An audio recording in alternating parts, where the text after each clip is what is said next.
Donc, c'est en cours. Attention. OK, bonsoir tout le monde. Bonsoir tout le monde. Bienvenue à cette séance du Conseil de la municipalité de Saint-Damien à 20h le 20 juillet 2021 par vidéoconférence à laquelle sont présents et forment quorum sous la présidence du maire moi-même, Daniel Monette. Alors, les présences, Mme Christiane Baudry, conseillère district 6. Oui, bonsoir. Bonsoir, Christiane. Monsieur Michel Charon, conseiller district 5. Bonsoir. Bonsoir, Michel. Et Jean-François Mills, conseiller district 4. Bonsoir. Bonsoir, Jean-François. Monsieur Éric Gélina, directeur général, est également présent. Bonsoir tout le monde. Bonsoir. De façon exceptionnelle, suivant les orientations et directives gouvernementales en regard de la pandémie du COVID-19, la présente séance est tenue via téléconférence à laquelle les citoyens ont été invités à assister. Depuis, l'enregistrement de la présente séance sera déposé sur le site Internet de la municipalité. Alors, j'invite tout le monde à éteindre leur micro, sauf les élus, et à éteindre vos caméras aussi, que je puisse voir les élus lorsqu'on vote. Alors, merci de votre collaboration, s'il vous plaît. Éteignez vos caméras et vos micros.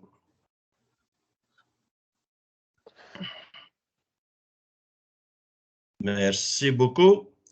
Alors, notez que la prochaine séance du conseil municipal sera tenue à la mairie le 31 août 2021 et le nombre maximal de personnes autorisées à assister à cette rencontre sera de 16 personnes.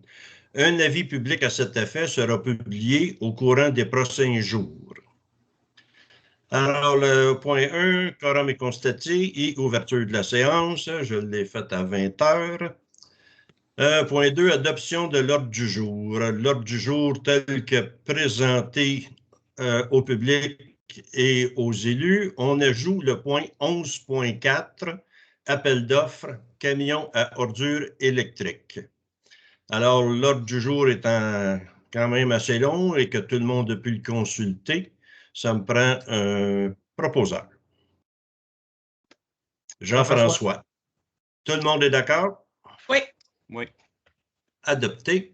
Point 3, les procès-verbaux. 3.1, adoption du procès-verbal de la séance régulière du 15 juin 2021. Alors, sur proposition 2, il est résolu que le procès-verbal de la séance ordinaire du 15 juin 2021 soit adopté tel que présenté. Vous n'avez pas constaté de modification. Tout est correct. Alors, c'est proposé par Christiane. Oui, parfait. Adopté. 3.2, adoption du procès-verbal de la séance extraordinaire du 4 juin. Sur proposition 2, il est résolu que le procès-verbal de la séance extraordinaire du 4 juin 2021 soit adopté tel que présenté. Proposeur, Michel, tout le monde est d'accord? Oui. Oui. Adopté. Adoption du procès-verbal 3.3. Adoption du procès-verbal de la séance extraordinaire du 25 juin 2021. Sur proposition 2, il est résolu que le procès-verbal de la séance extraordinaire du 25 juin 2021 soit adopté tel que présenté. Proposé par Jean-François, tout le monde est d'accord? Oui. Adopté à l'unanimité. 3.4, adoption du procès-verbal de la séance extraordinaire du 13 juillet. Sur proposition 2, il est résolu que le procès-verbal de la séance extraordinaire du 13 juillet 2021 soit adopté tel que présenté. Alors, proposé par Michel. Michel, tout le monde est d'accord? Oui. Oui. Adopté à l'unanimité. Alors, dépôt de la correspondance du mois de juin 2021. La correspondance du mois de juin 2021, identifiée par le bordereau C06-2021, est déposée au conseil municipal. Pour les élus, il est au Dropbox, alors tout le monde a pu le consulter. Dépôt du rapport mensuel d'activité du directeur général. Le rapport du directeur général est déposé au conseil municipal. Un bref résumé, Éric, ou on l'a tous consulté? Là, je pense que vous l'avez tous consulté, effectivement. OK. Alors, il est déposé. Dépôt des rapports mensuels des différents services municipaux. Alors, les rapports des services de l'urbanisme, des incendies, des loisirs, de la bibliothèque, de l'hygiène du milieu, aqueduc, égouts et des travaux publics sont déposés au conseil municipal et, comme d'habitude, sont au Dropbox et on les a tous consultés. Première période de questions. Alors, j'invite les personnes présentes à se nommer et à poser leurs questions relativement aux décisions prises et non relatives aux opérations administratives.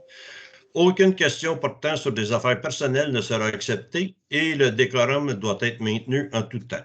Les questions s'adressent aux membres du Conseil sans sous-entendu ou insinuation concernant la bonne foi et l'honnêteté des élus ou fonctionnaires.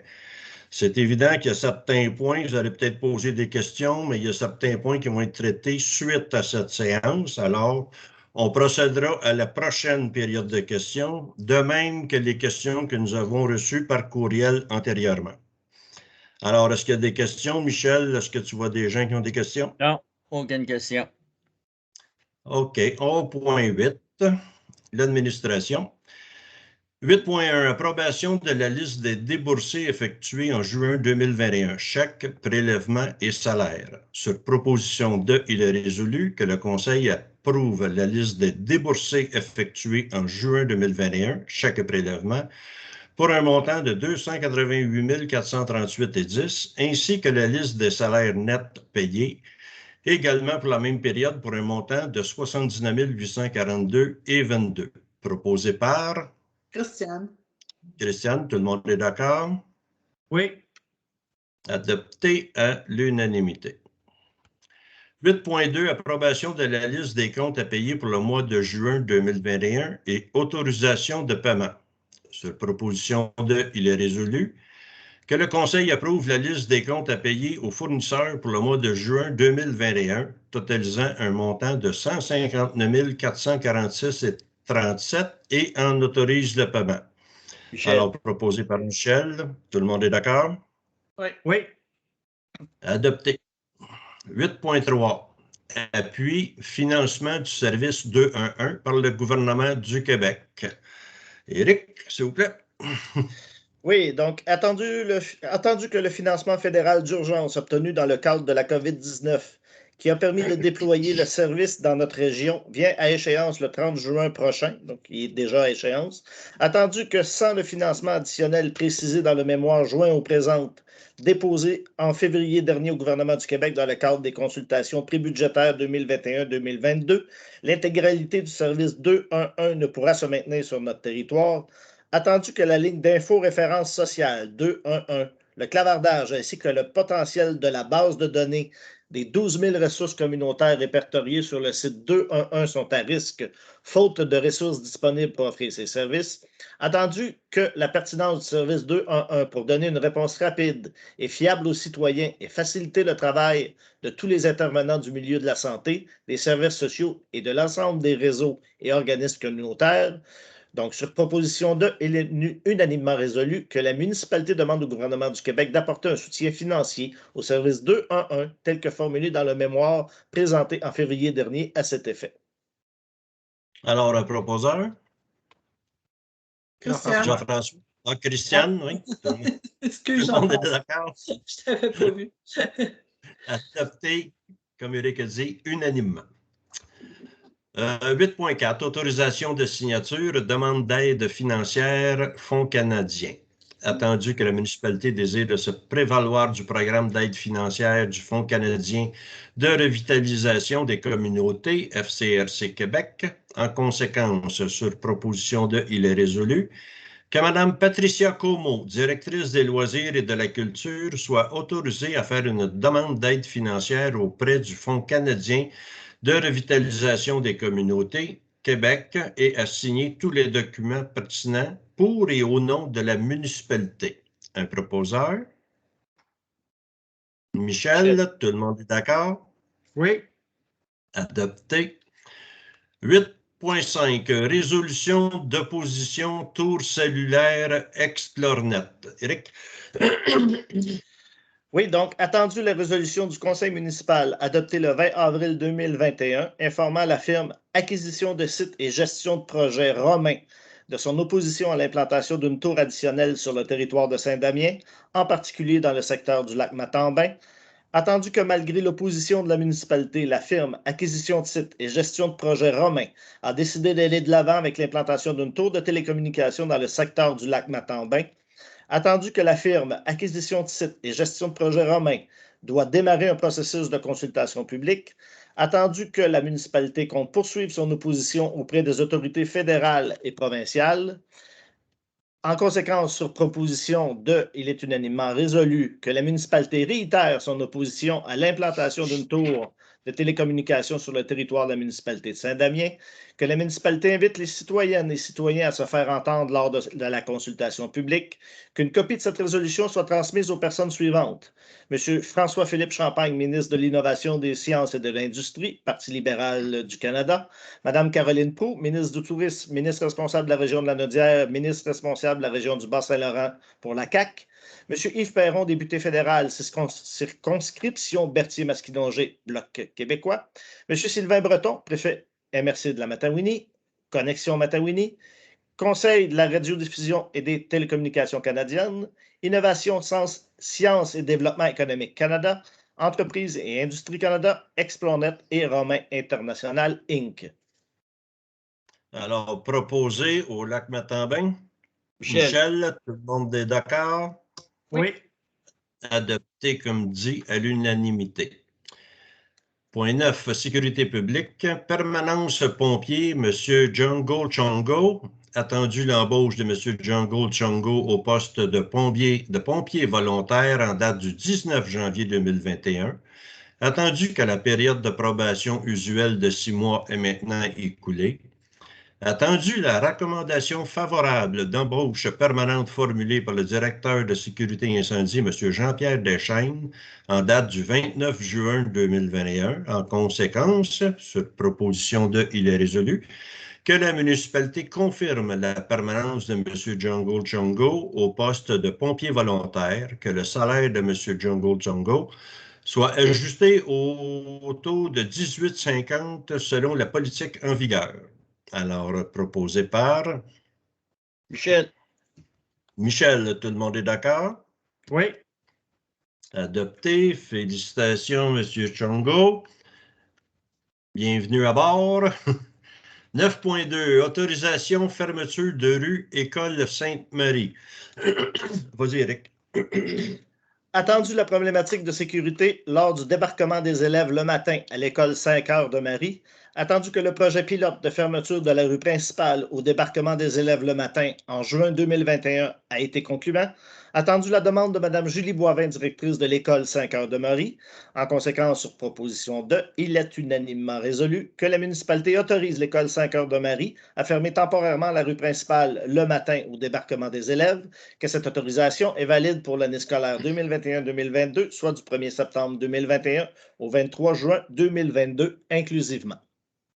Alors, proposé par Jean-François, tout le monde est d'accord? Oui. Adopté. 9.3, autorisation, utilisation d'un feu vert clignotant. Éric?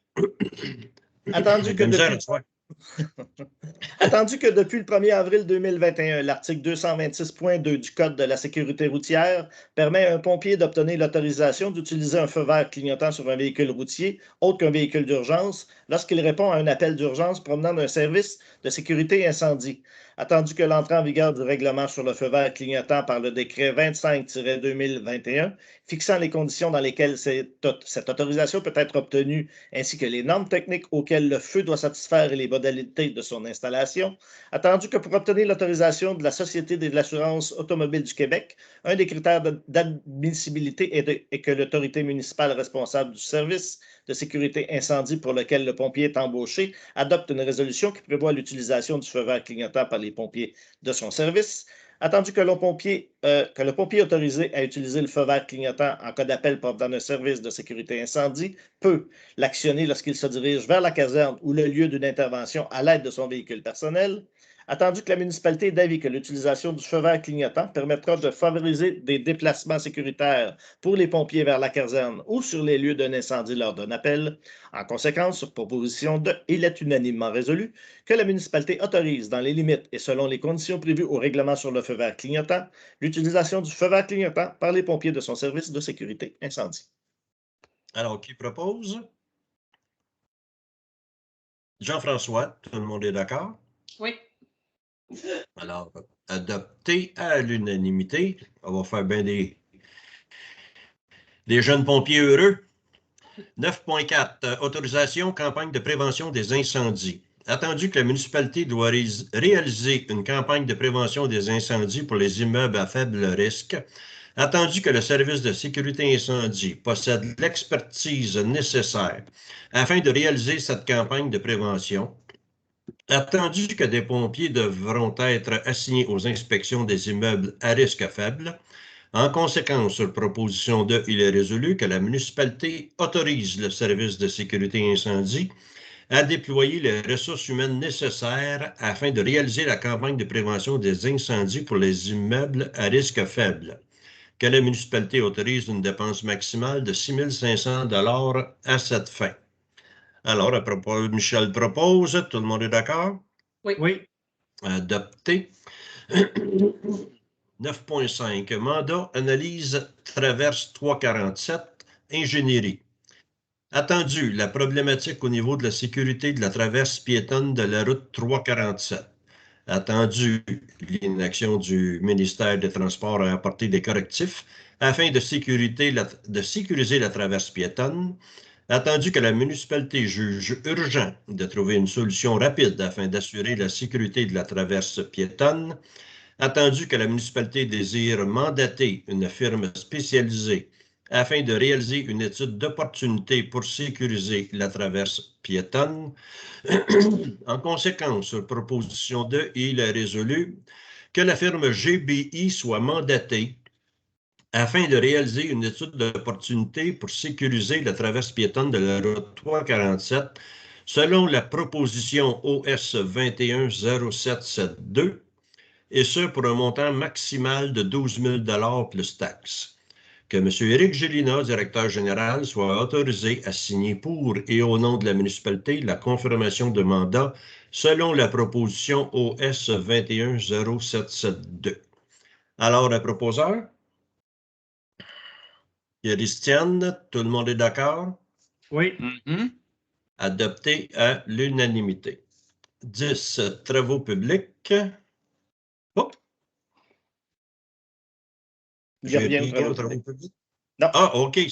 Non, c'est parce que je voyais le point 10 au lieu d'un gros titre. Hygiène du milieu et environnement. 11.1. Démission chef de service environnement. Alors, sur proposition de, il est résolu que ce conseil accepte la démission de M. Kevin Rousseau du poste de chef de service environnement, remise en date du 9 juillet 2021 et effective en date du 16 juillet 2021. Que ce conseil remercie M. Kevin Rousseau pour ses services au sein de la communauté damianoise. Alors, un proposeur, Michel, tout le monde est d'accord? Oui. On n'a pas le choix. Adopté. Non, on n'a pas le choix. Effectivement. Il a fait quoi, un mois, Éric? Oui. OK. Alors, bonne chance ailleurs. 11.2, mandat échantillonnage d'un cours d'eau agricole, la Cara. Attendu qu'une problématique a été soulevée en regard d'un ruisseau en amont du lac Noir pouvant être potentiellement une source de contamination pour le lac Noir, attendu que l'organisme de bassin versant Cara a obtenu une contribution du ministère de l'Environnement et de la lutte contre les changements climatiques pour l'échantillonnage du cours d'eau, attendu que la contribution gouvernementale ne couvre pas les frais d'honoraires professionnels et de déplacement. En conséquence, sur proposition de, il est résolu que l'organisme de bassin versant Cara soit mandaté afin de procéder à l'échantillonnage et à la compilation des données du cours d'eau en amont du lac Noir selon l'offre de service en date du 28 juin 2021, et ce pour un montant de 2 949,11 taxes incluses.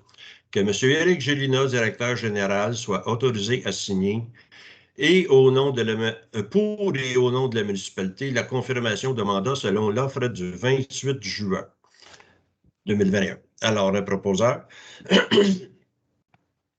Christiane. Christiane, merci. Tout le monde est d'accord? Oui. Alors, adopté. Autorisation d'achat et prêt conteneur. Attendu la demande de l'organisme Laruche auprès de la municipalité afin de bénéficier d'un conteneur supplémentaire pour l'entreposage et ou la disposition des objets recueillis. En conséquence, sur proposition de, il est résolu que la municipalité procède à l'acquisition d'un conteneur usagé de 8 verges cubes auprès de la compagnie EBI Environnement pour un montant de 2 959 plus taxes. Que ce conteneur soit prêté à l'organisme Laruche et installé au 72-21 chemin Beaulieu. Alors, proposé par Michel. Michel, tout le monde est d'accord? Oui. Oui. Oui, adopté. Là, c'est parce que là, j'ai des écrans qui viennent d'apparaître. Monsieur Mérino. Mérino, vous louez éteindre votre caméra, s'il vous plaît. Ça me fait trop de monde de regarder en même temps. Et Merci. votre micro. Oui, et votre micro. Merci, Christiane. Alors, concernant le prêt d'achat, c'était qui le proposeur? C'est moi. Pour le conteneur? Oui? Monsieur C'est Charles. moi. C'était Michel. OK. Non, je n'ai perdu un bout là avec les caméras allumées. OK. 11.4, appel d'offres camion à ordures électriques. Éric, s'il vous plaît. Attendu que lors de l'appel d'offres public numéro TP 2021-02 pour l'acquisition d'un camion à ordures électriques 10 roues, le soumissionnaire suivant a déposé une offre comme suit. Donc, la compagnie Électrique Lyon pour un montant de 643 835 avant taxes. Attendu que l'offre reçue dépasse le montant préliminaire estimé. Attendu les recommandations de messieurs Éric Gélina, directeur général, et Jonathan Cusson, superviseur aux travaux publics. Sur proposition de, il est unanimement résolu que le Conseil rejette la soumission reçue et annule l'appel d'offres numéro TP 2021-02. Alors, proposé par Jean-François. Tout le monde est d'accord? Malheureusement, oui. Oui. Malheureusement, effectivement. Alors, adopté. Point 12, urbanisme et mise en valeur du territoire. Alors, au 12.1, dépôt du procès-verbal du comité consultatif d'urbanisme, le CCU, du 14 juillet 2021. Le procès-verbal du comité consultatif d'urbanisme du 14 juillet est déposé au conseil municipal et tout le monde a pu le consulter. 12.2, demande de dérogation mineure 2021-186, 2230, chemin Comtois. Alors, Éric? Les membres du Conseil prennent connaissance d'une demande de dérogation mineure pour le 2230 chemin Comtois. La demande est à l'effet de permettre l'installation d'un spa, bain à remous et d'un pavillon de jardin en cours avant-secondaire, alors que ces constructions accessoires ne sont autorisées qu'en cours latéral ou arrière, tel que prescrit par la réglementation. L'article 4.1.4 du règlement de zonage numéro 753 est visé par la demande. Attendu que la demande ait été traitée par le comité consultatif d'urbanisme à sa séance du 14 juillet 2021, attendu qu'après étude du dossier par les membres du comité consultatif d'urbanisme, il a été recommandé au conseil municipal d'accepter la demande de dérogation mineure telle que présentée, attendu qu'une consultation publique écrite a été tenue entre le 5 et le 19 juillet 2021 à regard de cette demande et que la municipalité n'a reçu aucun commentaire et ou question en regard de cette dernière. En conséquence, sur proposition de, il est unanimement résolu que le conseil municipal accepte la demande de dérogation mineure telle que présentée. Alors, Michel. proposé par Michel, tout le monde est d'accord? Oui. Oui. Adopté. 12.3, demande de dérogation mineure 2021-198, 229, chemin des clubs. Éric? Donc, les membres du conseil municipal prennent connaissance d'une demande de dérogation mineure pour le 229 chemin des clubs. La demande est à l'effet de permettre la construction d'un second garage privé autonome avec une superficie de 106,4 m² au lieu de la superficie maximale autorisée correspondant à 50 de la superficie du bâtiment principal, soit 77 mètres carrés, tel que prescrit par la réglementation, avec une hauteur de 9,75 mètres au lieu de la hauteur maximale autorisée de 6 mètres, tel que prescrit par la réglementation. Les articles 4.1.1 et 4.1.2 du règlement de zonage numéro 753 sont visés par la demande. Attendu que la demande ait été traitée par le comité consultatif d'urbanisme à sa séance du 14 juillet 2021, attendu qu'après étude du dossier par les membres du comité consultatif d'urbanisme, il a été recommandé au conseil municipal de refuser la demande de dérogation mineure telle que présentée, attendu qu'une consultation publique écrite a été tenue entre le 5 et le 19 juillet 2021 en regard de cette demande et que la municipalité n'a reçu aucun commentaire et aucune question en regard de cette dernière, en conséquence, sur proposition de, il est unanimement résolu que le conseil municipal refuse la demande de dérogation mineure pour les motifs suivants. Les dérogations demandées ne sont pas mineures, 12 pieds de hauteur de plus et 315 pieds carrés de superficie de plus. Le requérant pourrait construire un second garage conformément à la nouvelle réglementation et l'application de la réglementation ne cause aucun préjudice sérieux au requérant. Alors, le proposeur? Christiane, tout le monde est d'accord? Oui. Oui. Alors, adopté. 12.4, demande de dérogation mineure 2021-208, 7619, chemin des Trois Sœurs. Eric? Donc, les membres du conseil prennent connaissance d'une demande de dérogation mineure pour le 7619 chemin des Trois Sœurs. La demande est à l'effet de permettre la construction de garages privés autonomes avec une superficie de 186 mètres carrés au lieu de la superficie maximale autorisée correspondant à la superficie du bâtiment principal, soit 72 mètres carrés, tel que prescrit par la réglementation, avec une hauteur de 8 mètres au lieu de la hauteur maximale autorisée de 6 mètres, tel que prescrit par la réglementation. Les articles 4.1.1 et 4.1.2 du règlement de zonage numéro 753 sont visés par la demande. Attendu que la demande a été traitée par le comité consultatif d'urbanisme à sa séance du 14 juillet 2021, attendu qu'après étude du dossier par les membres du comité consultatif d'urbanisme, il a été recommandé au conseil municipal de refuser la demande de dérogation mineure telle que présentée, attendu qu'une consultation publique écrite a été tenue entre le 5 et le 19 juillet 2021 en regard de cette demande et que la municipalité n'a reçu aucun commentaire et ou question en regard de cette dernière. En conséquence, sur proposition de, il est unanimement résolu que le conseil municipal refuse la demande de dérogation mineure pour les motifs suivants. La dérogation demandée sur la superficie correspond à plus du double de la superficie autorisée et donc plus du double de la superficie de la résidence. Le requérant pourrait facilement respecter la hauteur maximale prescrite de 6 mètres.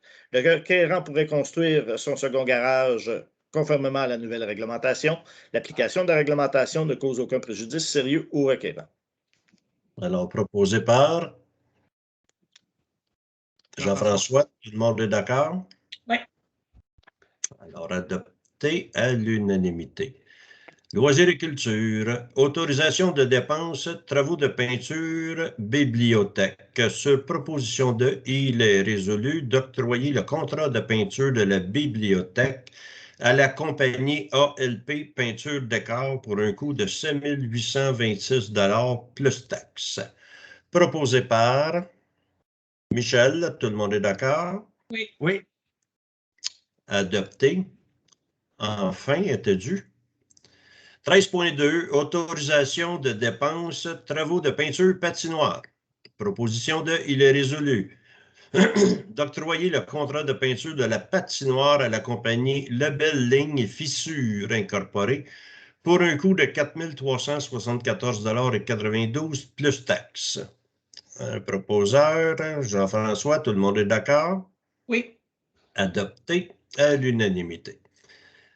14 règlement. 14.1, adoption du règlement 737-3, amendement au règlement numéro 737 sur la gestion des installations septiques. Attendu qu'un avis de motion du présent règlement a été dûment donné lors de la séance du Conseil le 15 juin 2021, attendu que le Conseil a pu prendre connaissance du règlement numéro 737-3 avant la présente séance, sur proposition de, il est résolu que le règlement numéro 737-3 soit adopté comme suit avec dispense de lecture.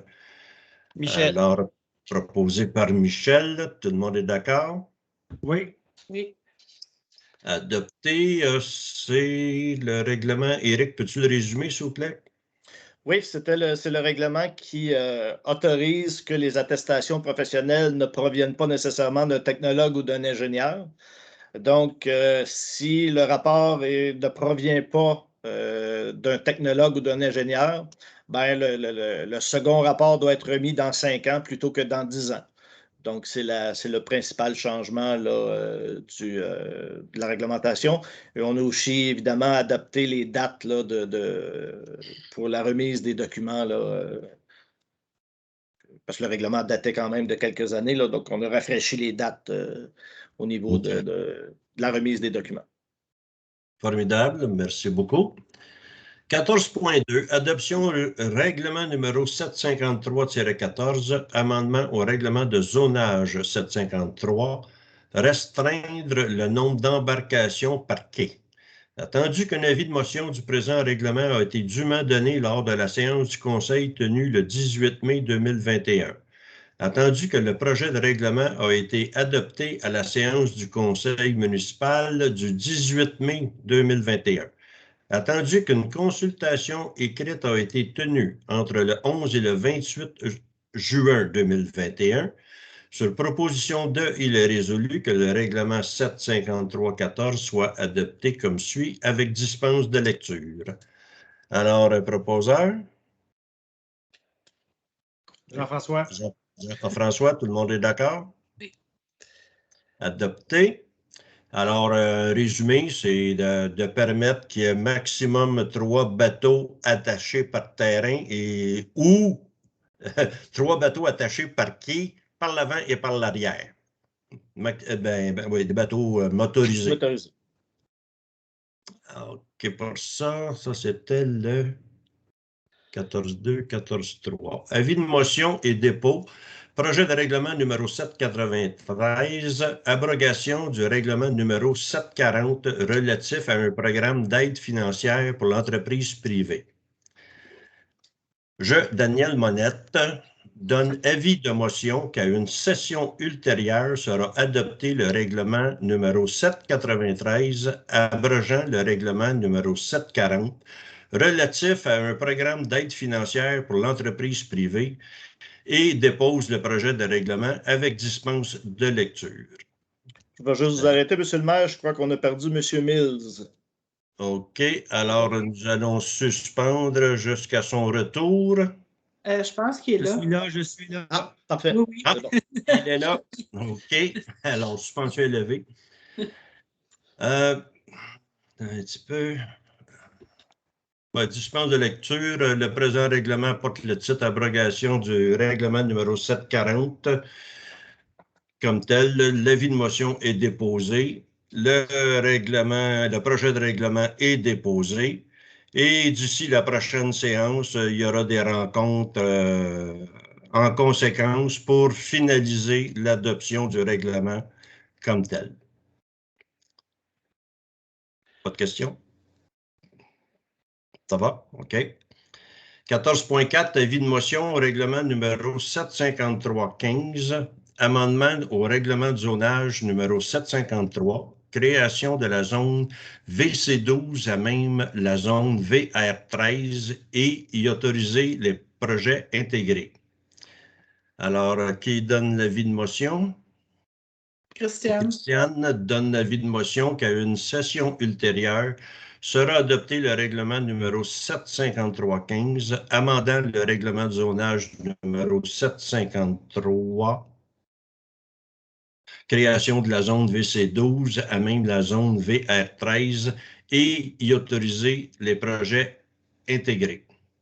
Alors, à 14.5, adoption premier projet de règlement numéro 753-15, amendement au règlement de zonage numéro 753, création de la zone VC12 à même la zone VR13 et y autoriser les projets intégrés. Éric, peux-tu résumer, s'il vous plaît? Oui, donc ce projet de règlement, c'est bon, on est dans le secteur de la rue des Huards, près du lac Noir. C'est de scinder la zone VR13 en deux, donc de créer en fait la zone VC12 pour le secteur de la rue des Huards pour autoriser des projets intégrés de logements, donc des logements contigus. Donc, c'est des maisons, c'est plusieurs maisons sur le même terrain, là, le projet intégré, avec piscine et bâtiments accessoires là, pour ces condominiums, en fait, c'est de la copropriété. OK. Alors, ça, c'est l'avis de motion ou Ça, c'est c'est l'adoption? Ça, c'est l'adoption du premier projet. Donc, le premier projet va être déposé sur le site Internet avec un résumé du règlement là, au plus tard demain avec l'ensemble des documents. OK. Fait que c'est ça, là, ça prend un proposeur pour la proposition, mais c'est juste le dépôt du projet? Oui, ça me prend un proposeur pour l'adoption du premier projet. Christian, OK. j'aimerais juste mentionner une chose pour les gens qui se posent des questions sur ce projet de propriété intégrée. C'est le total, c'est des îlots de 5 logements, si je me souviens bien, et le total du terrain pour ces 5 unités-là excède ce que chacune des unités, le 4000 m², 40 000 pieds. Alors, c'est pour ça que la municipalité est tout à fait en accord avec ce nouveau projet. Merci, Christiane. C'est assez clair. Un beau résumé. Oui, c'est bien. Est-ce que Mme Baudry Oui, j'ai proposé. Oui. Ah, parfait. J'ai expliqué en même temps pourquoi que j'étais d'accord. C'est vrai, elle a proposé que tout le monde est d'accord. Hein? Oui. Alors, c'est à l'unanimité. OK, là, on est rendu. Un petit peu, là. On est rendu à 14,5, c'est ça? Oui, là, on arrive à divers et affaires nouvelles, si je ne me trompe pas. Voilà. OK. Bon, ça, c'est fait. Il y a beaucoup d'annexes. Hein? Ben oui, divers et affaires nouvelles. Alors, OK, on va commencer, comme à l'habitude, là, par les élus. Alors, M. Charon, district 5. J'ai juste un petit mot à dire, comme quoi que François Charon ne fait pas partie de ma famille. Je ne le connaissais pas avant la semaine passée. Et puis que j'ai aucun rapport avec ce vidéo-là. Fait que merci pour tout le monde. OK, tu parles du vidéo que M. François Charon a commenté disant que c'était un tourbillon naturel. OK, et que la baignade est formellement interdite. Puis toi, tu n'as aucun rapport là-dedans. Il n'est pas parent avec moi. Michel, tu as eu des appels et des courriels. C'est ça. ça. Je comprends la situation. OK. Ensuite, Christiane, district 6. Ah oui, bonjour. Alors, l'Association du Lac-Corbeau a tenu sa rencontre le 26 juin. Et lors de la rencontre, un protocole d'entente pour un code de bonne pratique au lac a été élaboré et voté. Alors, ce code valorise en particulier la pratique des activités nautiques en harmonie avec l'environnement et tous les usagers. Alors, on demande particulièrement aux usagers du lac, finalement, de se restreindre sur certains types d'embarcations, particulièrement ce qu'on appelle les wakeboards et motomarines. Les motomarines au lac Corbeau, nous sommes très heureux, très chanceux. Tous les gens adhèrent à ne pas avoir de motomarine sur le lac pour la quiétude de tout le monde. Alors, il y a des balises qui ont été installées sur le lac et toute activité de tir nautique, donc on parle de ski nautique ou d'amusement pour les jeunes avec des trips, se font à l'intérieur même de ces bouées alors que le lac est vraiment plus profond pour protéger les berges au maximum. Alors, un gros merci à tous les gens du lac qui ont voté en faveur et qui respectent le code qui a été mis en place. Bravo, Christiane, merci. C'est même exemplaire que les gens adhèrent à plus que unanimement, même, je dirais. C'est formidable et s'il arrive des contraintes comme telles, on sait que c'est le fédéral qui gère ça. Et la première chose qu'ils demandent, c'est justement d'avoir un code de bonne conduite à respecter. Et c'est vraiment formidable. Jean-François. Oui, donc, bonsoir. Moi, je m'adresse aux gens qui demeurent, les gens patients qui demeurent dans le chemin Beauparlant S. La municipalité ne vous a pas oublié. Tout est envoyé au gouvernement, en fait, pour le règlement d'emprunt. Normalement, le délai est plus court que ça. Je ne sais pas si la COVID a atteint les gens du gouvernement, mais on est rendu à 3 mois d'attente pour notre règlement d'emprunt. Aussitôt que la réponse va être obtenue du gouvernement, on va tout de suite procéder là, au chemin Beauparlant Est. Fait que le contracteur est prêt, tout est là, fait qu'on attend la réponse. Fait que soyez patients, puis merci de votre compréhension. Merci Jean-François.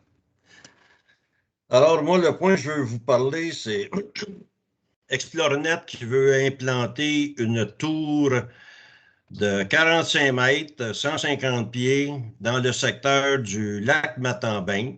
Alors, si on s'installe, disons, sur la 347 ou de l'autre côté du lac, à l'opposé de la 347, et on regarde vers l'ouest, en direction de Saint-Émilie, c'est là qu'il devrait installer une tour de 150 pieds. On s'était posé une fois par résolution au mois de février. Ce soir, on se pose une deuxième fois.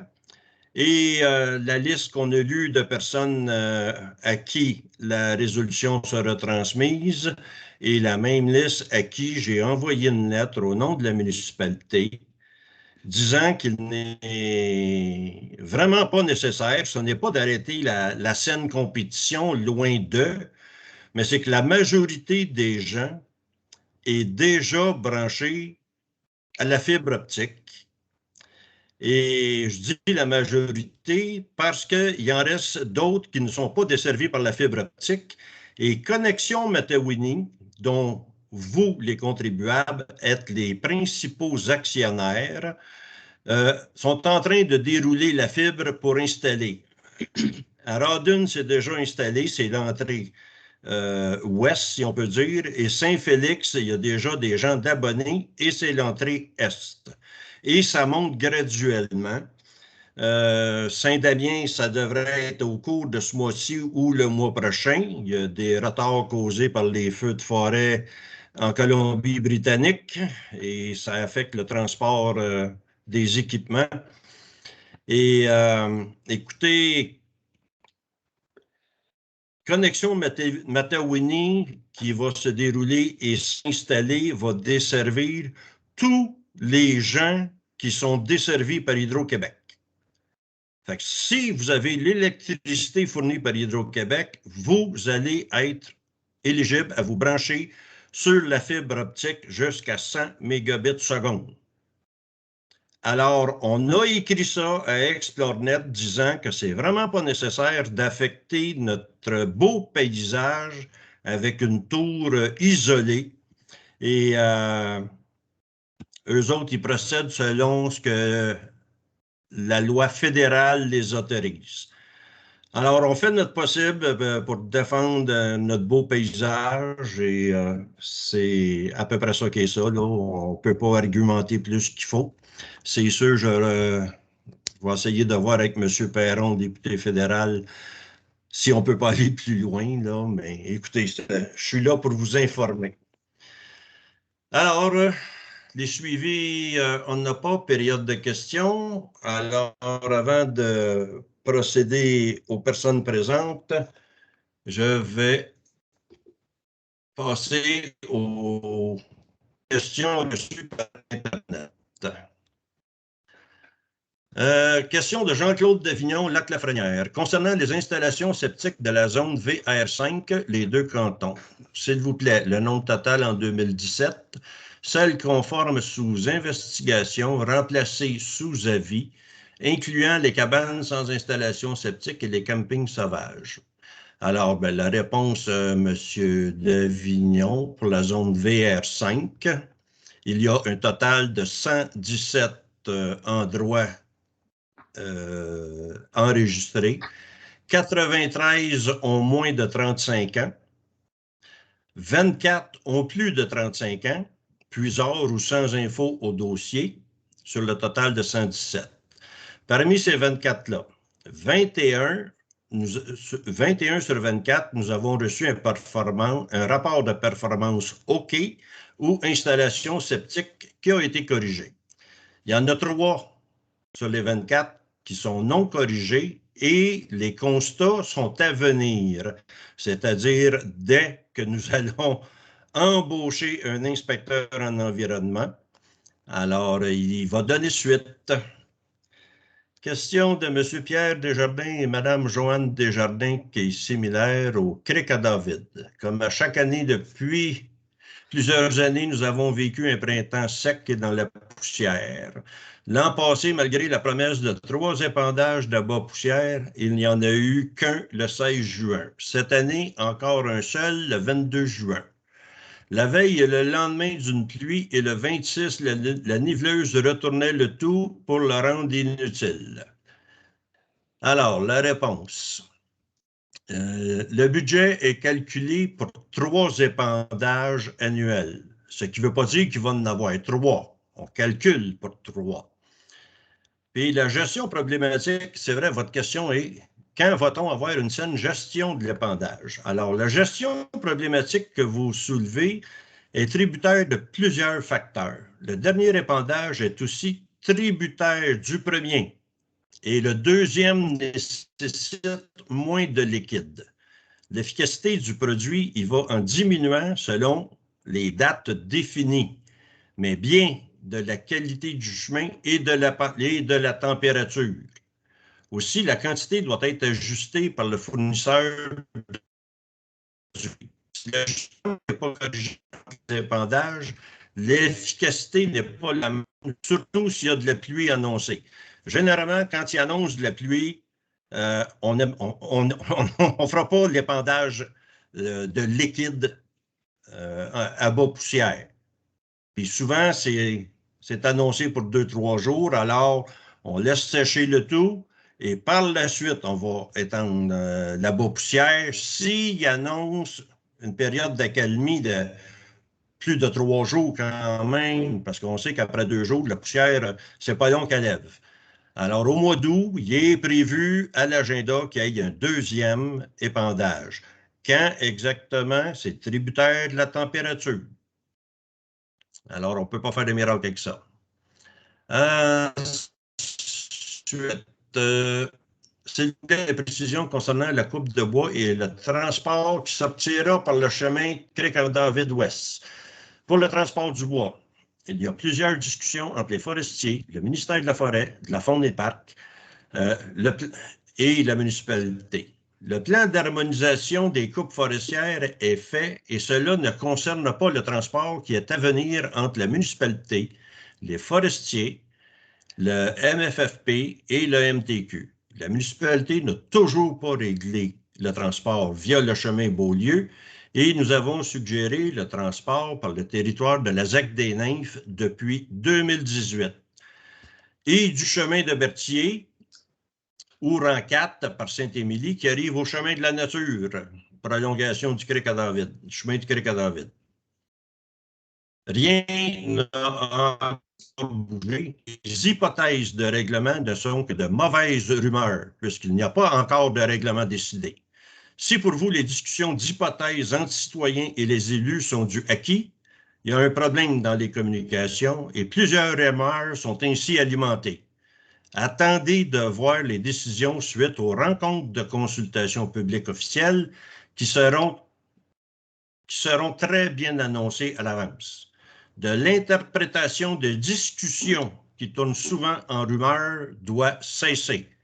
Ce n'est pas parce qu'un élu qui parle à un citoyen que c'est la vérité, ce n'est pas une décision, ce sont des hypothèses. Et des points de discussion avec les citoyens, c'est transmis aux membres du conseil. Alors, les discussions avec les citoyens, ce ne sont pas des décisions. Question de Mme Sophie Séguin, chemin Beaulieu. Quand la réfection de l'asphalte de la côte du chemin Beaulieu va-t-elle enfin se poursuivre? Le chemin est horrible depuis longtemps et lorsqu'un petit bout a été refait, on nous a dit que c'était un début, que le reste serait fait plus tard. Le budget de reconstruction des routes est aussi tributaire des subventions disponibles. Il va de soi que le chemin doit être refait et cela engendrera un paiement d'emprunt de plus d'1 million de dollars. La dernière réparation dont vous nous signalez avait été prévue. M. Monette, il faudra recommencer parce qu'on ne vous a pas attendu. OK. À partir du budget de la reconstruction? Oui. OK. Alors, le budget de reconstruction des routes est aussi tributaire des subventions disponibles. Il va de soi que le chemin doit être fait et cela engendrera un règlement d'emprunt de plus d'1 million de dollars.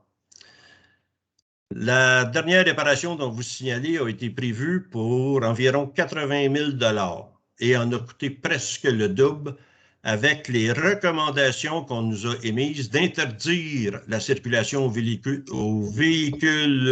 lourds. Le règlement a été passé avec l'accord du MTQ. Nous sommes toujours en attente d'une réponse des forestiers qui veulent utiliser le chemin Beaulieu pour sortir le bois coupé vers la fin 2021. Malgré l'interdiction aux véhicules lourds accordée par le MTQ, les forestiers savent que nous procéderons devant le tribunal, advenant qu'ils veulent toujours circuler avec leurs véhicules extrêmement lourds. Entre-temps, nous effectuons que des réparations.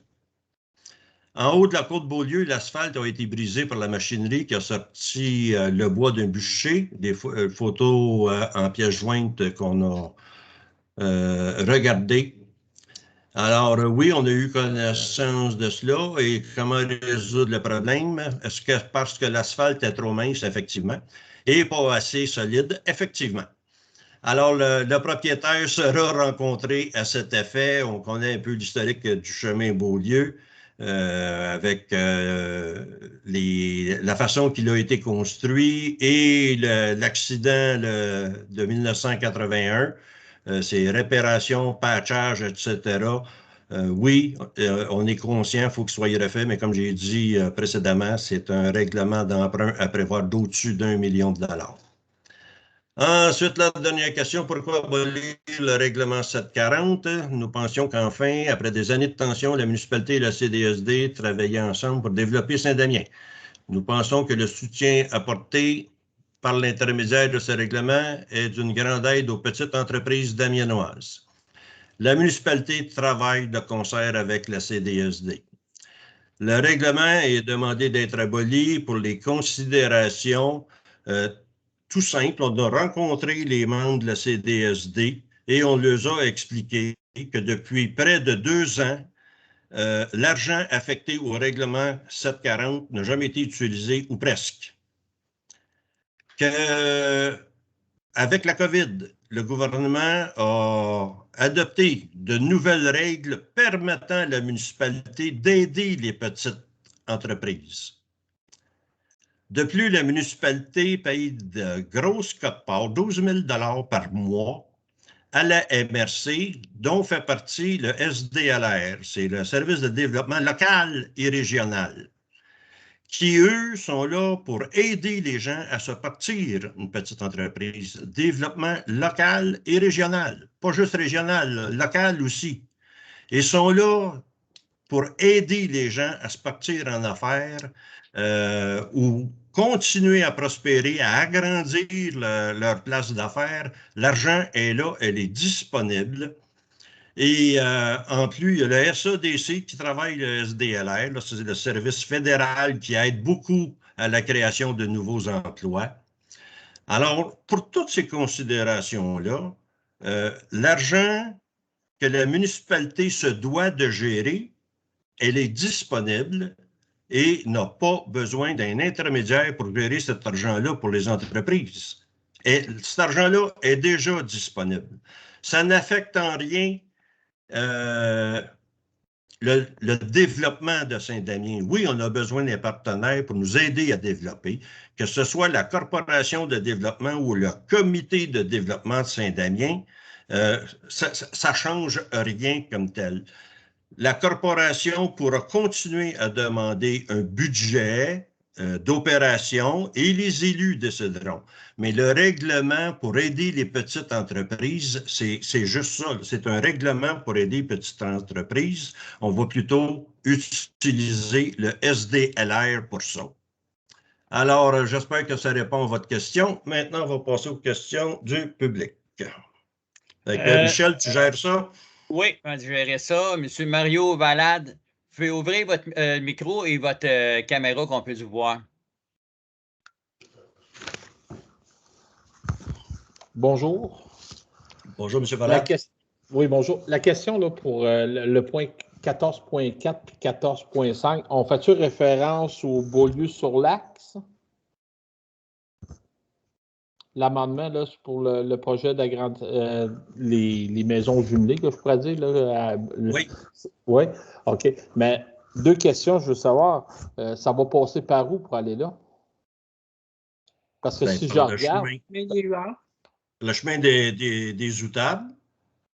OK, puis il va aller directement en ligne avec le chemin Philippe Gadouri. C'est bien ça, si je vois selon son plan, non? Non. Ben, si on regarde son plan, la phase ça débouche 3, pas. Ça débouche pas sur le Philippe Gadouri, monsieur.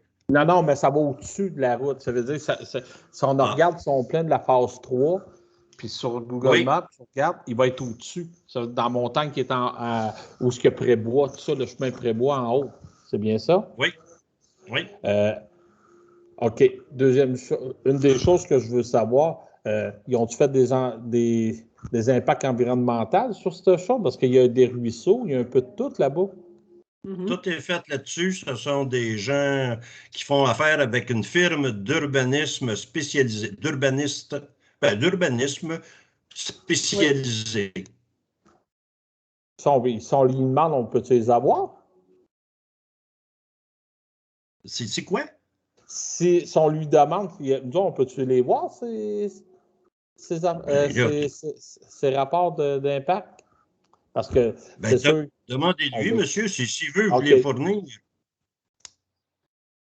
Parce que là, ça coupe, désolé, parce que là, ça coupe tout le temps quand vous parlez. Là. Je ne sais pas si c'est une mauvaise connexion. Oui, je sais, j'ai de la misère avec mon ExploreNet. Ce que M. Monette vous disait, je peux le répéter. Si vous rencontrez le monsieur, vous voulez lui demander, c'est libre à vous, vous pouvez lui demander. C'est un individu au même niveau que vous, là, il n'y a pas de problème. On n'interférera pas entre votre...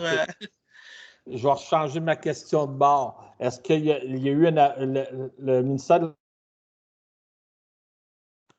Monsieur Valade, on vous a perdu. Ah, c'est désolé, je ne suis pas avec l'Explorenet, moi, mais je sais qu'on est planté. Juste dire, à part que, parce que on comprendra que faire une expertise par une firme privée, c'est une chose, mais est-ce que le ministère de l'Environnement, eux autres, ont été aussi mis dans le processus? Est-ce que vous savez ça? Excusez-moi, j'ai un chien qui vient de japper. Parce que le directeur général, d'une certaine façon, cette montagne-là est assez à pic. Puis là, je me pose... Ah, excusez, je viens de me planter. Bon. Excusez-moi, ça a coupé. OK, allez-y. OK, juste pour répondre à vos questions là, par rapport au ministère de l'Environnement. Évidemment, c'est un projet intégré. Ils n'auront pas le choix d'obtenir un certificat d'autorisation du ministère de l'Environnement. Donc, ils devront déposer leur rapport d'ingénieur. C'est une firme d'ingénieurs, je ne me rappelle plus du nom, de Saint-Donat qui va faire les travaux, qui sont en train de faire les travaux d'expertise. Évidemment, ils ne dépenseront pas des milliers de dollars là, avant d'être sûr que le zonage autorise leur projet. Mais la firme est mandatée, ils ont déjà des travaux de fait. Ils vont devoir faire des carottes, faire des expertises de milieu humide et de cours d'eau, évidemment, s'il y en a. Milieu humide, évidemment, installation septique et approvisionnement en eau potable. Donc, ils devront obtenir un CA pour tout ce qui concerne aqueduc, égout. Évidemment, le ministère regarde le projet dans l'ensemble avant de donner son CA. OK, parce que là, présentement, ils n'ont pas acquis encore la montagne, de mémoire. La montagne n'a pas été vendue encore à cette personne-là. S'il n'est pas vendu, ils ont une offre d'achat acceptée. OK. OK. Parce que, comme tu disait M. le maire tantôt, je vais reprendre ses paroles, il dit c'est un beau paysage, qu'on ne veut pas qu'il soit gâché d'une certaine façon, parce que je trouve que c'est une belle montagne, on est sur un beau côté, parce que d'un sens, je ne m'en cacherai pas, c'est moi qui vais être pogné avec ça en arrière de moi, parce que je suis le dernier à la flanc de montagne, donc ils vont être au-dessus de moi. Puis ma peur, c'est de voir qu'il va y avoir de l'achalandage, ça va se promener et tout. Puis là, la quiétude, c'est là mon gros problème. Ça, on s'est emmené ici, c'est pour avoir une quiétude. Là. Une certaine. Je ne suis pas contre le développement, parce que c'est sûr qu'il faut que les municipalités vivent ça, mais il je trouve que ça va être assez, surtout que je trouve que c'est assez c'est compacté, que je prends entre guillemets, là, la place. Là. Puis ça va défaire une super de belle montagne. Parce qu'on regarde comme à Saint-Jean-de-Mata, au golf, c'est une valeur. Oh, que ça ne sera pas de même. Oh, non, Là, je vous arrête, M. Valade, ça ne sera vraiment pas comme ça. On a un règlement, nous autres, sur la quantité de bois à garder par terrain. Et ce qu'on a vu, c'est un projet éco-responsable et que, écoutez, même de l'autre côté du lac, l'été, on ne voit pas la maison qui est sur la rue des Huards en haut. Oui. L'été, on ne voit même pas sa maison. L'hiver, on la voit un peu.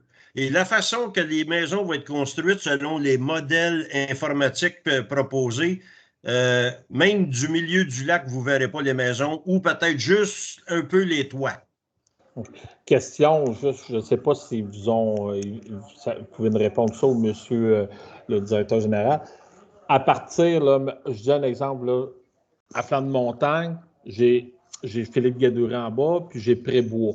Ça, c'est des chemins privés, mais de Prébois à la montagne, où ce qu'ils vont construire, savez-vous à peu près la distance à peu près, là, à 300 pieds de Prébois ou de 250. C'est ça. Parce que c'est ceux qui ne pourront pas passer par Prébois. J'ai aucune idée là, des distances à cet endroit, mais je sais que ce qu'ils nous ont proposé, c'est comme sur un plateau.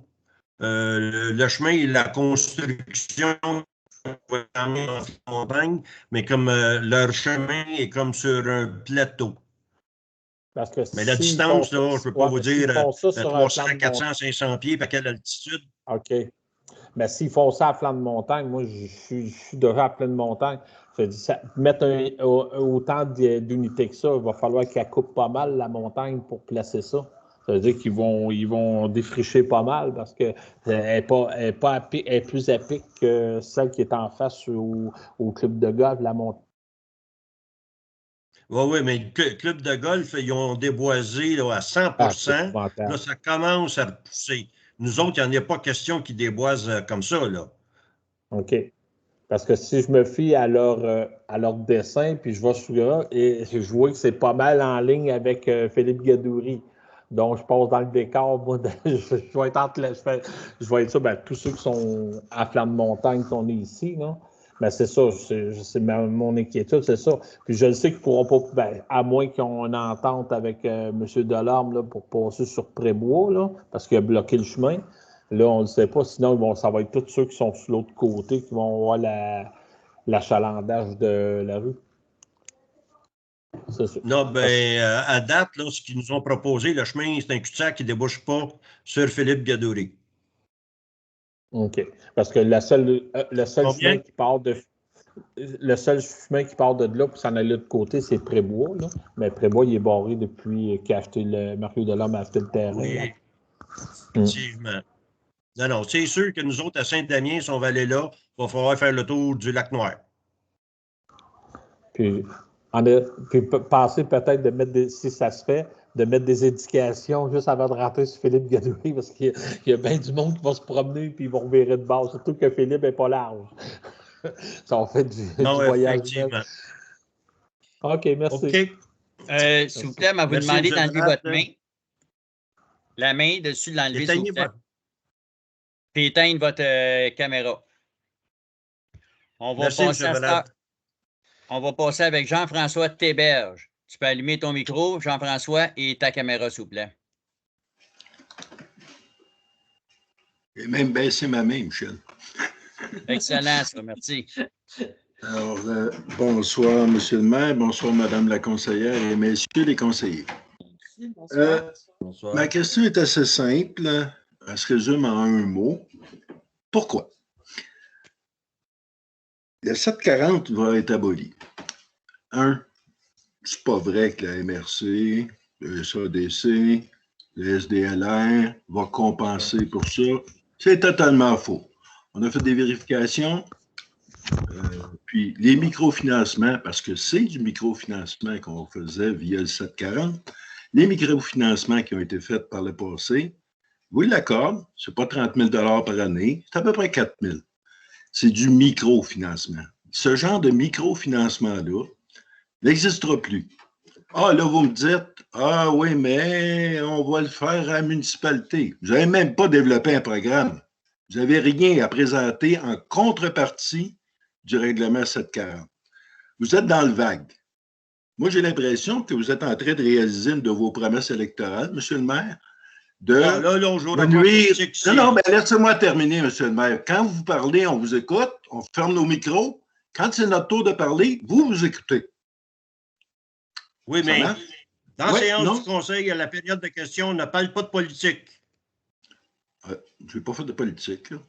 Je dis juste que c'est peut-être l'intention derrière votre tête. Maintenant, vous dites que vous nous avez bien informés. Non, vous nous avez avisé que le règlement 740 serait aboli.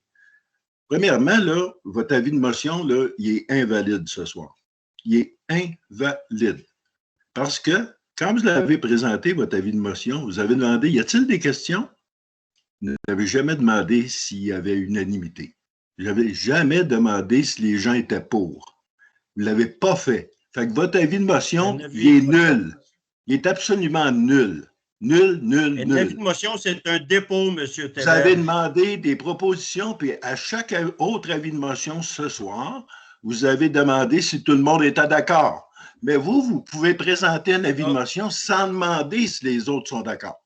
Alors, moi, je vais leur demander, êtes-vous d'accord pour abolir le 740, messieurs et madame la conseillère, sans avoir consulté ni la corpo qui l'administre, sans avoir consulté les entreprises qui en bénéficient, et puis sans savoir si effectivement les aides qui ont été fournies par le passé auraient pu être faites par d'autres organismes. Ça, c'est totalement faux. Donc, la question, c'est pourquoi? Puis la deuxième question, c'est qui supporte ça dans le Conseil? Ça va se décider au cours du mois. Ce soir, l'avis de motion, c'est pour déposer un projet de règlement, OK? Et le projet de règlement comme tel n'est pas finalisé, c'est un projet d'abolition de règlement existant. Ça va se décider au cours du mois et le mois prochain, il y aura un vote public, devant le public. Alors, l'avis de motion a été, je l'ai présenté et je dépose le projet de règlement. Pas besoin d'être adopté. Des autres avis de motion, le règlement est déjà écrit. Là, ça prend un proposeur. D'autres questions, M. Théberge? Oui. Qui supporte ça, cet avis de motion-là, dans les conseillers? Je voudrais le savoir. Ça, vous allez le savoir au prochain conseil. On va passer au vote. Ils n'ont pas le droit de parler à soir, non? Ben oui, ils ont le droit de parler, mais écoutez, pour le prochain vote, là, ils peuvent émettre une opinion, puis au cours du mois, ils vont en émettre un autre. C'est possible. Mais leur position ce soir, c'est quoi? On a un mois, M. Théberge, pour faire ça démocratiquement. Ah, OK, c'est ça la démocratie. OK.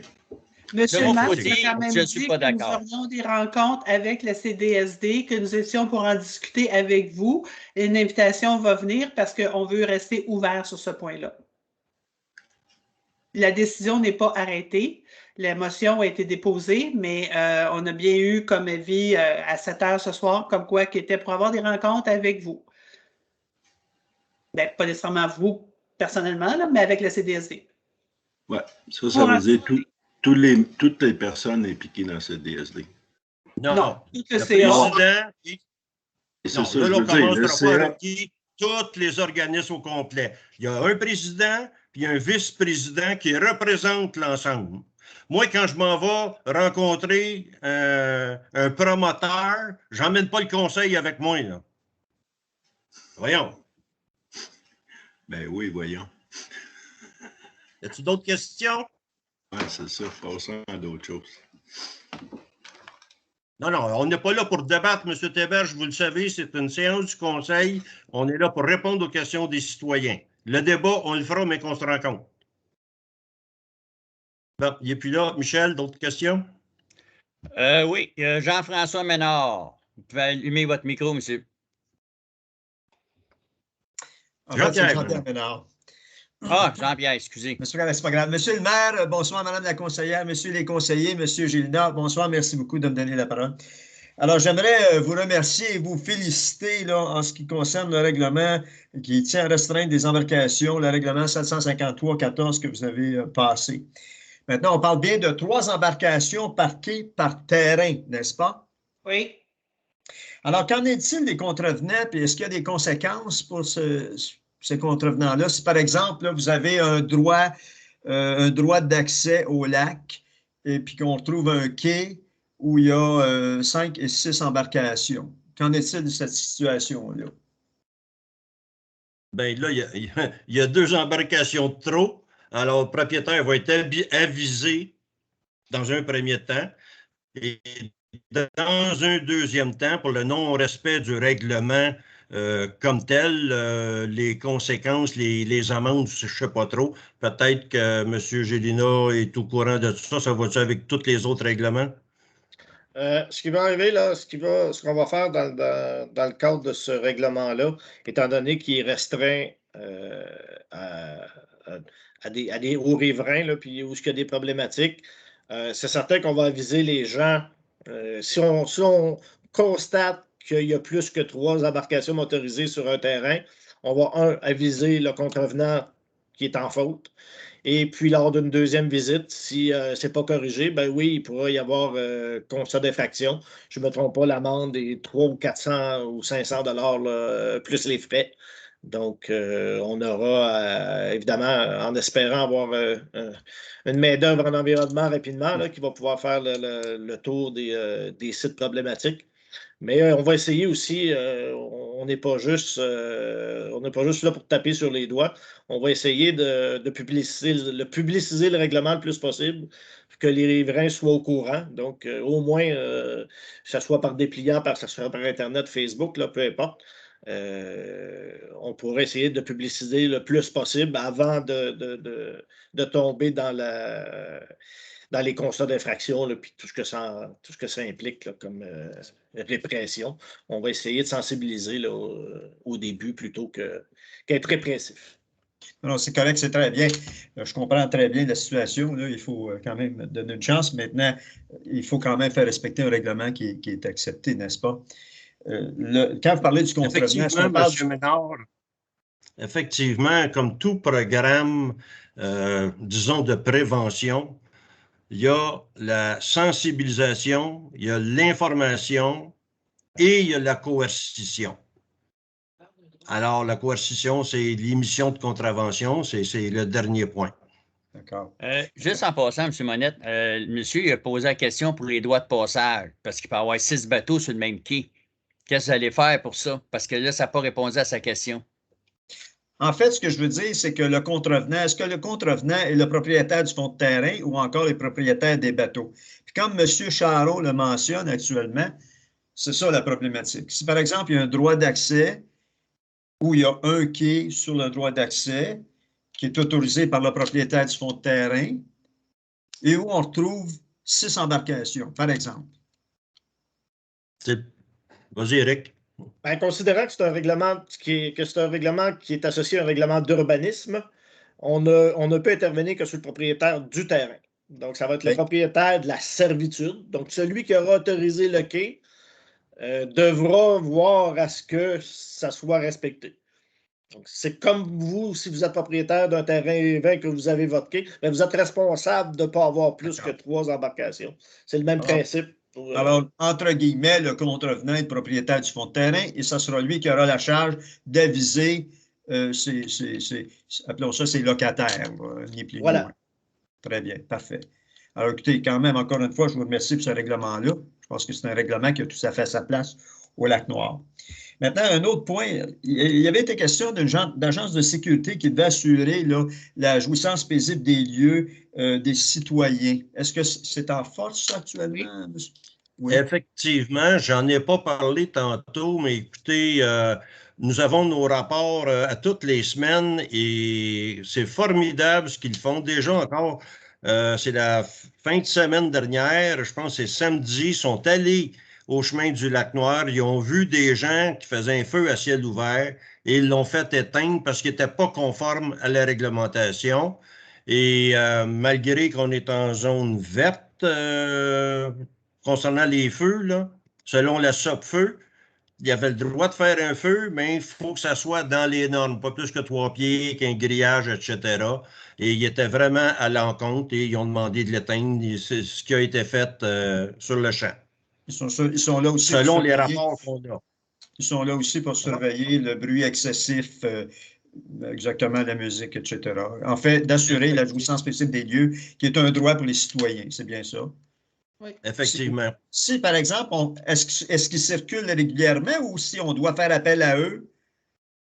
Ils circulent régulièrement et c'est sûr, sur appel aussi, eux autres, c'est enregistré et ils donnent suite là, dans les meilleurs délais. Écoutez, s'il n'y a pas de réponse, si c'est vraiment excessif, rien ne vous empêche d'appeler le 911 aussi. Là. Ouais, ils travaillent en collaboration avec les policiers. Ils ne remplacent pas, ils collaborent avec les policiers. D'accord, mais on sait très bien quand on appelle le 911, la Sûreté du Québec, écoutez, ils couvrent un très grand territoire, puis ils sont deux gros véhicules, là, en quelque sorte. Alors, bon, enfin, c'est sûr que c'est beaucoup plus rassurant d'avoir, comme ça, comme vous dites, un agent de sécurité local qui fait le travail, enfin, qui fait la sensibilisation aux gens, là. Certainement. Oui. Je pense que c'est une belle initiative que vous avez prise à la municipalité de Saint-Damien d'implanter ce système-là. C'est très, très bien. Un dernier point, j'aimerais juste rassurer M. Valade, tantôt qui a pris la parole, c'est que le problème de circulation, ce n'est pas vous qui allez vivre à Saint-Damien, c'est nous qui allons vivre à Saint-Jean-de-Mata. À Saint-Jean-de-Mata, ils vont passer par le stade du Liban, puis la rue Martin, la rue Karine, pour avoir accès là, au projet intégré. Écoutez, je vous ai remercié et félicité les différents projets. Malheureusement, je ne peux pas le faire pour votre règlement 753-15 qui autorise ce projet intégré-là pour différentes raisons qui inquiètent beaucoup les gens du secteur. C'est sûr et certain. Donc, alors, je vous remercie de m'avoir donné la parole. Merci, M. Ménard. Et pas de prochaine. Juste enlever votre main, s'il vous plaît. Certainement. Jean-Sébastien Ricard. Vous pouvez ouvrir votre micro puis votre écran. Attendez un peu, j'ouvre ma caméra. Bonjour. Bonjour. Bonjour. Oui, je m'appelle toujours sur le même dossier sur lequel je reviens à chaque séance, celui de la traverse piétonnière. Il a été question du mandat que vous avez accordé à la firme d'ingénieurs concernant la traverse piétonnière. J'avais une première question concernant ça. C'est une petite question assez simple à répondre, je présume. C'est quoi le délai pour cette firme d'ingénieurs-là pour déposer ses recommandations? Bien là, c'est sûr qu'avec tous les rapports qu'on leur a fait parvenir, là, il y a la période de vacances. On le sait que tout retarde dans cette période-là. Et j'ai communiqué aussi avec les MTQ cette semaine qui m'ont assuré qu'au début août, il va y avoir une étude de nombre de véhicules et de vitesse qui va être faite pendant 2 semaines. Ensuite, vont faire l'analyse et ensuite vont nous mettre sur une liste du gouvernement là, de projets pilotes qu'on parlait là, de marquage de la chaussée. Mais vu que ça ne bouge pas assez vite avec le MTQ, c'est pour ça qu'on fait affaire avec la firme. Eux autres, ils attendaient juste la résolution d'asseoir. Et à partir de là, ils vont tout. Je suis sûr qu'ils ont déjà regardé pas mal toutes les affaires. Et ils vont nous revenir. Là, je ne peux pas donner de délai, mais comme je vous dis, là, figurez peut-être 3 semaines à cause des vacances. OK, parfait. Bon, c'est la première question. Ma deuxième question, c'est toujours sur le même dossier, mes 3 questions. En fait, est-ce que vous avez fait un bilan des. Bon, il y a des aménagements qui ont été faits, là, le pet zone, les cônes. Est-ce qu'il y a eu un bilan qui a été fait de l'impact que ça a eu? Est-ce que ça a vraiment eu un impact? Les cônes, bon, je pense en auto là. Est-ce qu'il y a. C'est difficile de le faire peut-être, là, mais est-ce qu'il y a quelque chose qui a été constaté de la part de la municipalité sur l'impact que ça a? Oui, puis le ministère des Transports a été avisé que l'impact, c'est le pet zone qui l'a mangé. Donc, on en a commandé un deuxième parce que, comme je vous ai dit, la durée de vie, c'est pas celle espérée et elle commence à être maganée. OK. C'est sûr que ça roule vite. On en parle aux policiers, puis ils disent oui, M. Monette, on s'installe, on fait du radar, puis on attrape là, beaucoup au-dessus de 90-95 km/h. Donc, ça confirme qu'il faut faire d'autres aménagements et que c'est insuffisant. OK, bien, parfait. Effectivement. Dernière question. En fait, c'est un peu. Ça concerne. Au fond, c'est juste pour vous dire qu'il y a des citoyens qui communiquent aussi avec le MTQ. Moi, je me fais un peu le porte-parole d'une citoyenne qui m'a confié ça, qui a essayé de rentrer en contact avec le MTQ concernant cette question-là. Parce qu'elle s'était fait dire par des gens de la municipalité que c'était la responsabilité du MTQ de repeindre les lignes de la traverse pétonnière qui est effacée. Elle a contacté le MTQ et eux lui ont dit que c'était la responsabilité de la municipalité de repeindre les lignes. Donc là, il y a comme un jeu de renvoi de balle. Puis elle m'a dit, ben là, ça, il faudrait vérifier qu'elle a même enregistré la conversation. Et la fonctionnaire du MTQ lui dit, nous, on autorise la municipalité à repeindre les lignes, c'est à eux de le faire. Donc là, moi, je ne sais pas qui dit vrai là-dedans. Là. Je ne suis pas en train de faire un procès à personne, mais est-ce que c'est possible d'un peu clarifier auprès de nous là, votre position là-dessus parce qu'il semble avoir un renvoi de balle d'un bord puis de l'autre, à savoir à qui ça revient la job de repeindre des lignes qui sont pas mal effacées, comme j'ai pu le constater encore aujourd'hui quand je passe. Donc, c'était ma dernière question. OK. Alors, M. Ricard, de mémoire, c'est le MTQ qui peint les lignes. Parce qu'on s'est plaint, je pense, il y a 2 ans, puis on leur a dit que c'est pas au mois de septembre qu'il faut faire la traverse, c'est l'été. Et ça s'est fait là, en milieu de l'été. C'est leur responsabilité. Si jamais parce que je peux avoir accès à cet enregistrement-là, j'ai le nom de la fonctionnaire et tout, est-ce que la municipalité serait intéressée de savoir quel fonctionnaire dit ça aux citoyens de Saint-Damien pour que peut-être que vous puissiez vous en discuter? Parce que le MTQ ben là, écoutez, c'est pas notre faute. Puis bon, puis on pourrait avoir le nom de la personne. C'est juste que la personne qui a pris l'enregistrement est présentement en vacances. Donc, elle m'a juste raconté qu'elle a l'information. Donc, moi, je pourrais, en temps et lieu, vous acheminer l'information, vous dire qu'il y a des fonctionnaires qui racontent aux citoyens de Saint-Damien que c'est à Saint-Damien de repeindre les lignes. Vous pourrez peut-être faire le suivi auprès des fonctionnaires. Faites-moi parvenir ça. Là, vous avez mon adresse courriel. Vous avez mon adresse courriel. Faites-moi parvenir ça, puis je vais voir auprès du ministère comme tel. Parfait. Ben, j'en parle à la citoyenne en question, puis on vous revient avec ça. Merci beaucoup. Ça serait peut-être bon, M. Monette, ça serait peut-être bon, M. Monette, qu'on appelle la MTQ pour leur demander de la peinturer les lignes si c'est bien eux autres ou nous autres qui est fait. On aurait une réponse assez rapide à ce moment-là. Oui, mais comme j'ai dit, Michel, là, c'est la période de vacances. Moi, mon contact est en vacances. Je ne sais pas à qui je vais parler. Là. OK. On va continuer avec Monsieur Pierre Charbonneau. Vous pouvez ouvrir votre micro puis votre écran.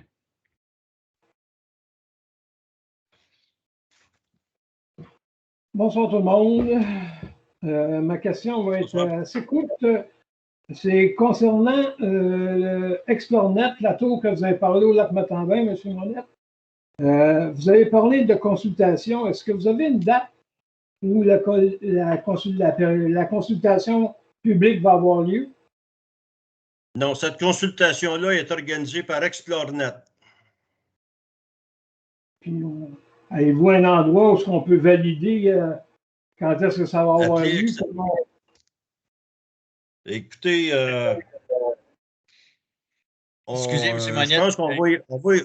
Je pense que la façon la plus facile, ça va être qu'on écrive à Explornet qui nous donne un échéancier. Éric peut répondre à ça. Il a la main levée. Je ne peux pas vous donner, M. Charbonneau, je ne peux pas vous donner la date exacte, mais la façon de procéder de ces entreprises-là, habituellement, ils publient un avis public dans le journal local. Donc, le journal local ici étant l'Action. Normalement, là, il y a un des prochains mercredis où vous devriez voir là, un petit encart. Je vous le dis, ça ne devrait pas être très gros hein, parce qu'ils ne veulent pas que ça soit trop tôt visible. Mais normalement, là, dans les petites annonces ou dans le coin des avis publics, vous devriez avoir ça là, qui va passer. Le processus de consultation, c'est un processus qui dure 120 jours au total. Donc, il a débuté lors du premier courriel qu'ils ont envoyé à la municipalité et à laquelle on a répondu dans la négative.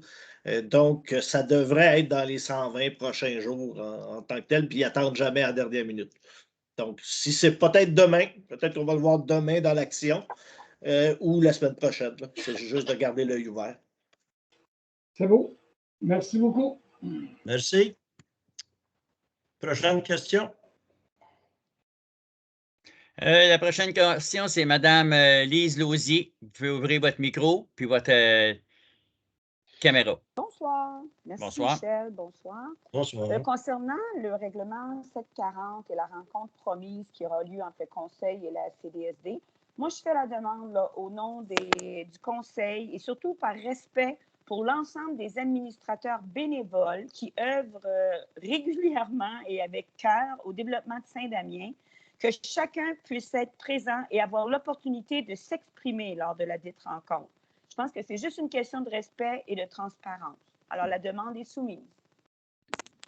D'accord, votre demande, mais je vous dis tout de suite, Mme Lausier, moi, je ne veux pas débattre en groupe. Je vais en discuter avec les responsables. Comme j'ai dit tantôt, quand je rencontre un organisme, je rencontre les responsables de l'organisme. S'il fallait que je rencontre toute l'organisation au complet des bénévoles de Saint-Damien, ben non. Ou la ruche, ben je rencontre le ou la responsable de la ruche. D'accord. Donc, si je l'ai bien compris, lorsque vous allez faire la rencontre avec la CDSD, vous allez rencontrer, vous, seul, le président et la vice-présidente. Non, c'est les membres du conseil. Conseil, c'est ça? C'est l'ensemble du conseil qui a une part de décision là-dedans importante parce que il gère l'argent de la municipalité. Je ne suis pas seul à gérer l'argent de la municipalité. C'est le conseil au complet et ça pourrait être 2 membres. Les 2 membres représentants de la CDSD. Ce qu'on a fait la dernière fois, OK? Mais à cause d'un manque d'information de la part d'un élu qui veut participer lui aussi, pas pour une personne qu'on va dire non. Bien, je trouve que ce qui fonctionne pour le conseil pourrait également s'appliquer. Alors, je demande, vous êtes le maire, mais je demande également aux élus d'être respectueux envers la CDSD et l'ensemble des administrateurs. Je vous remercie. Merci, madame. Est-ce qu'il y a d'autres questions? Oui, M. Jean Lapointe. Vous pouvez ouvrir votre micro puis votre caméra, s'il vous plaît. OK, je vais faire ça. Oui, bonjour. Bonjour, M. J'avais discuté avec M. Jean-François Mills la possibilité d'installer des baillards sur le chemin des Cascades. J'aimerais savoir où on en est rendu avec ce dossier. Alors, comme M. Mills vous a sûrement informé que les bollards comme tels, c'est nos employés municipaux qui vont les installer. Oui, mais quand? En théorie, nous avons 8 employés. La semaine a commencé avec 3 employés. Nous en avons en vacances, il nous en manque 2 et nous en avons en maladie. Alors, on est tous conscients de la vitesse, de la problématique, mais la quantité d'ouvrages que nos employés ont à faire, nous devons prioriser. Puis pour un problème de vitesse, on vous avait parlé d'installer aussi des radars pédagogiques mobiles. Bien, on les attend encore, ils ne sont pas arrivés. Puis même qu'ils arrivent encore là, les employés vont y aller par priorité. Qu'est-ce qui est prioritaire? Qu'on installe des bollards qu'il n'y a jamais eu ou un fossé qui déborde à tous les fois qu'il pleut parce qu'il n'est pas nettoyé? Ça, c'est le genre de gestion que les employés doivent faire, M. Lapointe. OK. J'ai une autre question. Il y a des résidents du chemin des Cascades qui se sont procurés des bacs de compostage, ont déposé un dépôt et on nous a dit que ce dépôt-là nous serait remis au cours de l'été. Est-ce que j'ai bien compris? Ça coupe, M. Lapointe, je n'ai pas compris votre question. S'il y a quelqu'un qui l'a compris, là. Oui. Est-ce que vous voulez que je réponde, M. Monette? Oui, M. Lapointe, vous êtes invité à répondre à un questionnaire. demandant des questions très simples. Est-ce que vous utilisez vraiment votre bac à compost? Ça, c'est un questionnaire qui vous a été remis en même temps que votre composteur. Et dès que la réception reçoit à l'intérieur de 6 mois ce questionnaire, votre paiement de 25 $ vous est remboursé. OK. OK, c'est parfait. Merci. Merci, Christiane. Ça coupe beaucoup. Oui. Merci, M. Lapointe. Vous pouvez baisser votre main et éteindre votre caméra aussi. Merci. D'autres questions? Michel, d'autres questions? Non, présentement, il n'y en a pas d'autres. Je ne sais pas s'il y a quelqu'un d'autre qui veut poser une question, là. Oui, Jacques Marino. Oui, et on a Jacques Marino. Jacques, rouvre ta caméra, s'il vous plaît. La misère. Comme on t'entend. Monsieur le maire, où en est-on avec l'étude des fossés du chemin des zones? Ben, c'est exactement ce que je viens de répondre, là. On y va par priorité. Notre pépine est réparée. Notre superviseur aux travaux publics, il y a ça sur sa liste aussi des priorités. Parfait. Je vous remercie beaucoup. On a une autre question. T'as-tu une autre question, Jacques? Ben, c'était l'heure pédagogique. On m'a dit qu'il y en avait 2 au village. J'ai demandé qu'on en ait placé un pour le lac Matambin. Oui, mais j'ai pas de nouvelles. Les 2 au village qu'on était supposé enlever, mettre ailleurs, pour des raisons techniques très valables que notre superviseur de travaux publics nous a données, mais ils vont rester là en permanence, puis on attend les nouveaux. C'est juste une petite remarque, M. Manette. Vous avez promis à l'autre monsieur tantôt, là, pour le chemin des Cascades, que vous étiez posé un radar là. C'est parce qu'on attend 2 pour, le chemin, pour les brises. Là, à ce moment-là, on a seulement 2 d'acheter, puis si ça en prend un chaque bout, je ne sais pas lequel vous allez mettre sur la rue. Non, mais je le sais, Michel, on en attend 2, mais comme on a dit, c'est mobile, on peut faire 2 semaines une place, 2 semaines l'autre, puis revenir à 2 semaines, puis 2 semaines, on les promène. Là. Ils vont être mobiles pour les endroits. Ça fait de la main-d'œuvre beaucoup à faire, à déplacer à tous les fois. Ben oui, je le sais, Michel, mais on ne peut pas satisfaire tout le monde, sinon on achèterait 600 radars pour la municipalité. On a 80 km de route. C'est beau. Merci. On a une autre question. Karine, si tu veux ouvrir ton micro, puis ta caméra, s'il vous plaît. Oui, bonsoir. Oui, est-ce que vous m'entendez? Oui, Karine, on t'entend bien. Oui, OK. Oui, bonsoir. C'est plus une question logistique pour le prochain conseil. J'ai compris là au début que ça va être un maximum de 16 personnes qui vont être admises dans la salle. Ça, c'est excluant les élus? Oui. OK.